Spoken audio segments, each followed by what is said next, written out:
Hey, thanks for joining us this morning, folks. Today on the show, we have the Boys in Blue here to talk about Weslaco's National Night Out event.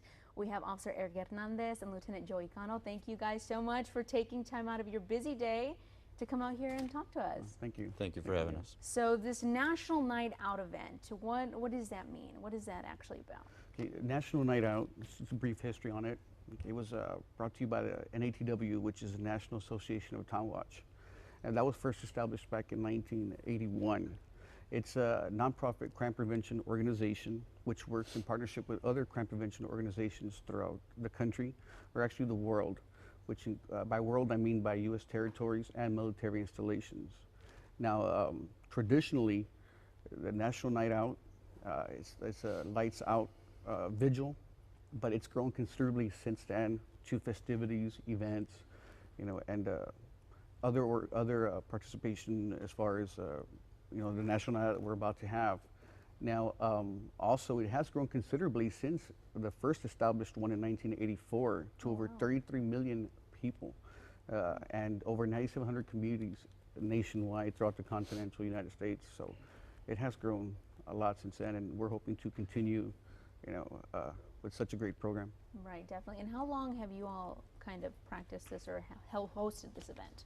We've done it for several years. Our main objective for this is basically put a spotlight on crime and drug preparedness. Awareness is what we want to do. The first responders will be out there providing various amounts of information regarding crime prevention tools, drug awareness tools. It's a good opportunity for the community to go out and meet us, and we meet them on the same token.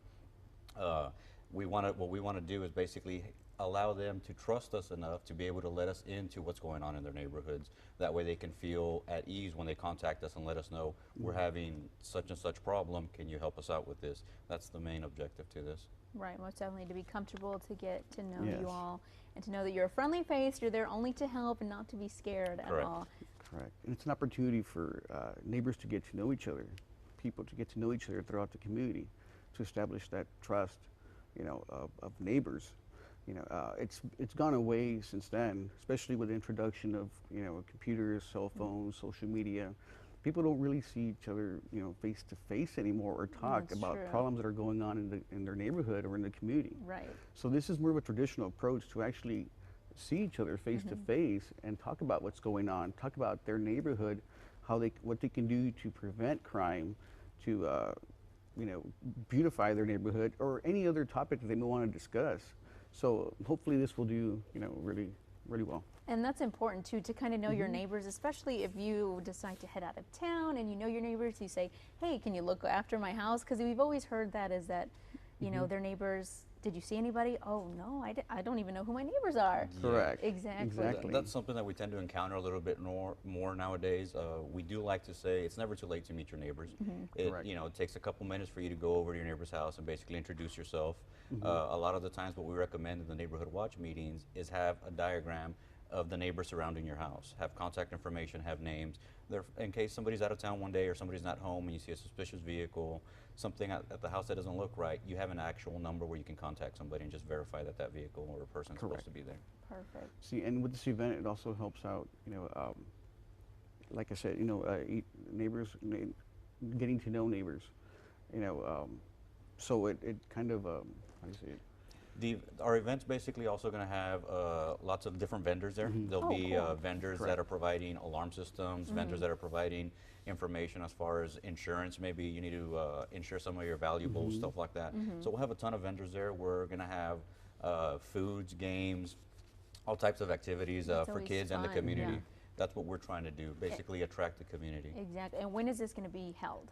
This is going to be October 3rd. October 3rd. Yes, which is the second Tuesday of October. Awesome. It's going to be from 6 to 9 p.m. Okay. And it's going to be held at the parking lot of City Hall at 255 Awesome. South Kansas. So it's going to be a good time. People are going to Yes, come out. correct. Now, the deadline to actually apply for any, for vendors Okay. to register is Right. going to be the 29th of this month. Okay. So it's going to be the last Friday of this month for anyone for any vendor or anyone who's participate to enter their registration form by 5 o'clock on Friday. So, And is there a price involved with that in registering? There actually is no fee. Okay. If you're going to be selling any type of food or beverage items, you do still have to go through the city permit department, but the fees will be waived for this event. So there actually is no fee. What we do recommend, though, if possible, to have a minimum of a $25 donation that'll go directly to Crime Stoppers for the event. Crime Stoppers is one of the main supporters of this event. Awesome. Well, it sounds like it's going to be a great time. I hope a lot of people come on out. Great way to get involved in the community, meet your neighbors, meet you all.